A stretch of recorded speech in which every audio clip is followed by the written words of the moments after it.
তীব্র তাপপ্রবাহের আরও খবর জানাতে এ পর্যায়ে রাঙামাটি থেকে আমাদের সঙ্গে সরাসরি যুক্ত হচ্ছেন সহকর্মী ফাতেমা জান্নাত মুমু। মুমু, পাহাড়ে তাপপ্রবাহের প্রভাব কেমন দেখছেন জানাবেন।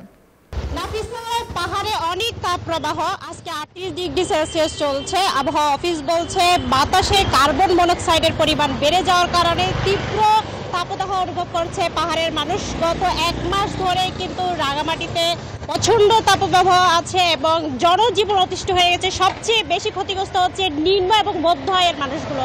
শ্রমজীবী যারা আছে তারাও কিন্তু রাস্তায় বের হতে পারছে না। রাঙামাটি হচ্ছে রিক্সাবিহীন একটি শহর, অটোরিক্সাগুলোও কিন্তু তেমন চলাচল করছে না। আমি আছি রাঙামাটির প্রধান সড়কে, কিন্তু এখন পর্যন্ত রাঙামাটিতে অটোরিক্সা শূন্য, কেউ বের হচ্ছে না তীব্র গরমের কারণে। স্থানীয় আছেন, তাদের সাথে কথা বলতে চাই।